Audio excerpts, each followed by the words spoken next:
नमस्कार दोस्तों, आपके अपने चैनल WST न्यूज में आपका स्वागत है। आज तारीख 20 दिसंबर 2025 दिन शनिवार, हिंदी तिथि पौष कृष्ण पक्ष अमावस्या। आइए बात करते हैं आज देश की टॉप 25 बड़ी खबरें। मुख्य समाचार देश भर की तमाम खबरों पर नजर डालते हैं और सभी के लिए लास्ट वाला खबरें जो आपके लिए जानना बेहद जरूरी है। चलिए देखते हैं आज की पहली खबर। दुनिया की 3 हैरान कर देने वाली खबरें चर्चा में है। सबसे पहले एक 17 साल के लड़के ने मनोरंजन के लिए स्पर्म रेसिंग नाम की एक अनोखी वेबसाइट बनाई है, जहाँ डिजिटल किरदारों के बीच रेस होती है। वहीं जापान के क्योटो में मिकामी जिंजा नाम का एक मंदिर है, जहां लोग बाल झड़ने से रोकने की मन्नत मांगते हैं और प्रसाद में अपने बाल चढ़ाते हैं। तीसरी खबर ईरान के हॉर्मुज द्वीप की है, जहां की मिट्टी में प्रचुर मात्रा में आयरन लोहा होने के कारण समंदर का पानी खून की तरह लाल दिखाई देता है। चलिए अगले खबर बताते हैं। बांग्लादेश में राजनीतिक तनाव के बीच एक दर्दनाक घटना सामने आई। शेख हसीना विरोधी नेता की मौत के बाद हिंसा भड़क गई। इसी दौरान एक हिंदू युवक पर ईशनिंदा का आरोप लगाकर भीड़ ने उसे पीट कर मार डाला और शव को पेड़ पर टांग कर जला दिया। हालात बिगड़ने पर भीड़ ने 2 न्यूज चैनलों के दफ्तर भी जला दिए। चलिए अगले खबर बताते हैं। संसद में उस दिन अलग ही माहौल देखने को मिला। कुछ सांसद अपनी मांगों को लेकर संसद की सीढ़ियों पर रात भर धरने पर बैठे रहे और समय बिताने के लिए गीत भी गाए। इसी बीच स्पीकर के चेम्बर में प्रधानमंत्री नरेंद्र मोदी और प्रियंका गांधी चाय पर बातचीत करते नजर आए। ये पल संसद की गंभीर राजनीति के साथ साथ आपसी संवाद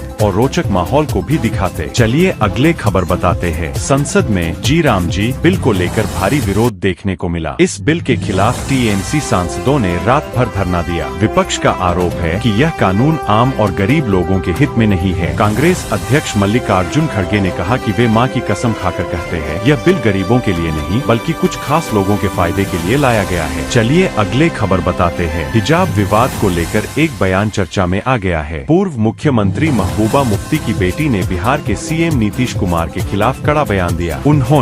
उन्होंने कहा कि अगर अगली बार नकाब या हिजाब को छेड़ा गया तो इसका जवाब दिया जाएगा। इस बयान के बाद मामले में शिकायत दर्ज कराई गई है और प्रशासन इसकी जांच कर रहा है। चलिए अगले खबर बताते हैं। उत्तर भारत में ठंड और कोहरे का असर बढ़ गया है। राजस्थान और मध्य प्रदेश के 5 शहरों में तापमान केवल 4 डिग्री सेल्सियस दर्ज किया गया। उत्तर प्रदेश के 8 जिलों में कड़ाके की ठंड के कारण स्कूल बंद कर दिए गए हैं। वहीं बिहार में घने कोहरे के कारण सड़क हादसे भी बढ़ गए, जिनमें 4 दुर्घटनाओं में 7 लोगों की मौत हो गई। चलिए अगले खबर बताते हैं। 1 लाख रुपए के इनामी PLFI उग्रवादी ने आत्मसमर्पण कर दिया। वह अपने भाई की हत्या का बदला लेने के लिए संगठन में शामिल हुआ था। लातेहार पुलिस को उसने अपने हथियार सौंप दिए। पुलिस ने कहा कि यह कदम स्थानीय सुरक्षा और शांति के लिए महत्वपूर्ण है और इससे क्षेत्र में उग्रवाद के खिलाफ अभियान को मजबूती मिलेगी। चलिए अगले खबर बताते हैं। झारखंड के 5 जिलों में आज शीतलहर चलेगी और तापमान में गिरावट आएगी। रात के समय ठिठुरन और बढ़ जाएगी। सबसे कम तापमान कांके में दर्ज किया गया, जहां पारा केवल 6 डिग्री रहा। मौसम विभाग ने लोगों से अपील की है कि वे गर्म कपड़े पहनें और ठंड से बचाव के लिए सतर्क रहें, खासकर बच्चों और बुजुर्गों का ध्यान रखें। चलिए अगले खबर बताते हैं। रेलवे साइडिंग में खड़ी हाईवा में हाई टेंशन तार से आग लग गई। ड्राइवर ने समय रहते गाड़ी से कूदकर अपनी जान बचाई, लेकिन लाखों रुपए की गाड़ी पूरी तरह जलकर खाक हो गई। यह हादसा बिजली के तारों के संपर्क में आने से हुआ। घटना ने आसपास के लोगों में डर और दहशत फैला दी। चलिए अगले खबर बताते हैं। एक पिता अपनी बेटी को एग्जाम दिलाने ले जा रहा था, तभी बालू लदे ट्रैक्टर ने उसे टक्कर मार दी। हादसे के बाद ट्रैक्टर चालक रुकने की बजाय बाइक सवार को कुचलकर भाग गया। इस दर्दनाक हादसे में पिता की मौत हो गई। पुलिस ने मामला दर्ज कर जांच शुरू कर दी है और आरोपी चालक की तलाश की जा रही है। चलिए अगले खबर बताते हैं। दिल्ली हाई कोर्ट ने महुआ मोइत्रा के खिलाफ लोकपाल के आदेश को रद्द कर दिया है। मामला संसद में पैसे लेकर सवाल पूछने का था। हाई कोर्ट के फैसले के बाद अब CBI उनके खिलाफ चार्जशीट दाखिल नहीं करेगी। अदालत ने स्पष्ट किया कि लोकपाल का आदेश इस मामले में मान्य नहीं है,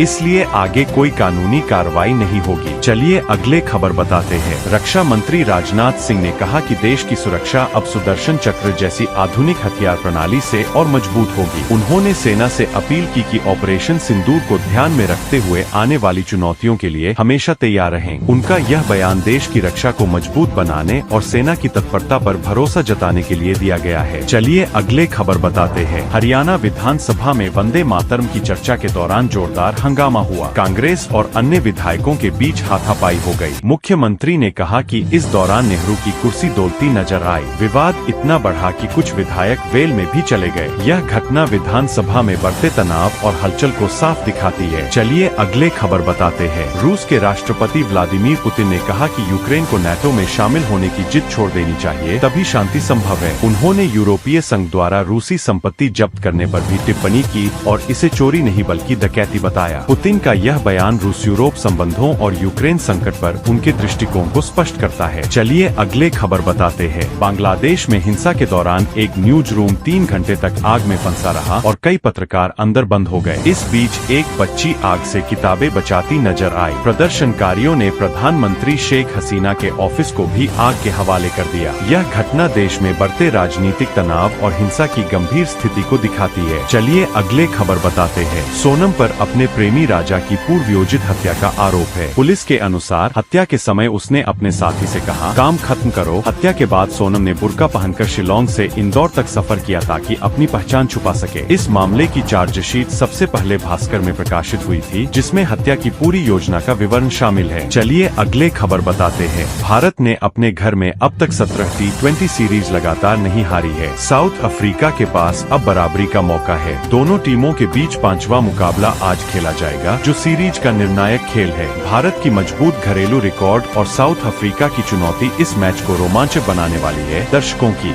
दिलचस्पी भी बढ़ा रही है। चलिए अगले खबर बताते हैं। अवधूत साठे ट्रेडिंग अकादमी को ओसेटी से राहत मिल गई है। अब अकादमी अपने बैंक खातों से हर महीने ₹2.25 करोड़ निकाल सकती है। इससे पहले SEBI ने अकादमी के 546 रुपए करोड़ जब्त करने और मार्केट में कारोबार पर रोक लगाने का आदेश दिया था। यह फैसला अकादमी के लिए बड़ी राहत माना जा रहा है और उसके संचालन में मदद करेगा। चलिए अगले खबर बताते हैं। एयरफोर्स में सरकारी नौकरी का मौका है। कॉमन एडमिशन टेस्ट 2026 FCAT के लिए आवेदन की आज आखिरी तारीख है। ग्रेजुएट और BTech होल्डर्स अब तुरंत आवेदन करें। यह भर्ती भारतीय एयरफोर्स में ऑफिसर बनने का अवसर देती है। समय सीमा खत्म होने के बाद आवेदन स्वीकार नहीं किए जाएंगे, इसलिए इच्छुक उम्मीदवार देर न करें और अभी अप्लाई करें। चलिए अगले खबर बताते हैं। जेफरी एपस्टीन की मौत को लेकर कई साजिश की बातें हैं। माना जाता है कि उन्होंने आत्महत्या नहीं की बल्कि हत्या की गई। कुछ लोग इसे शक्तिशाली लोगों या सरकार की मिलीभगत मानते हैं। जेल में हत्या और मीडिया को भ्रमित करना भी इस मामले की चर्चा में है। चलिए अगले खबर बताते हैं। आम आदमी वह साधारण नागरिक है जो रोजमर्रा की जिंदगी जीता है और ज्यादा संपत्ति या ताकत नहीं रखता। यह किसान, मजदूर, दुकानदार, कर्मचारी या किसी सामान्य पेशे से जुड़ा हो सकता है। आम आदमी अपने परिवार और समाज के लिए मेहनत करता है और देश की असली ताकत का प्रतीक है। उसकी समस्याएं, उम्मीदें और आवाज ही समाज और सरकार के निर्णयों में बदलाव ला सकती है। यही कारण है कि आम आदमी देश की प्रगति और न्याय का मूल आधार है। चलिए अगले खबर बताते हैं। इलेक्ट्रिक ब्लैंकेट एक ऐसा ब्लैंकेट है जो बिजली से गर्म होकर ठंड में गर्मी देता है। इसे सुरक्षित तरीके से इस्तेमाल करना जरूरी है। गीले हाथ या बिस्तर पर न लगाएं। लंबे समय तक लगातार इस्तेमाल न करें। ब्लैंकेट को मोड़कर न रखें और बिजली के तार खराब होने पर इस्तेमाल न करें। बच्चों और बुजुर्गों पर निगरानी रखें और सोते समय ब्लैंकेट पूरी तरह बंद कर दें। अगर आप हर पल अपडेट रहना चाहते हैं और मेरे चैनल पर पहली बार आए हैं तो WST न्यूज को सब्सक्राइब कर ले और लाइक करे दे। अपनी कुछ सुझाव देना हो तो मुझे कमेंट करे, इससे मुझे मोटिवेशन मिलता है। चलिए मिलते हैं अगली वीडियो में, तब तक ओके बाय।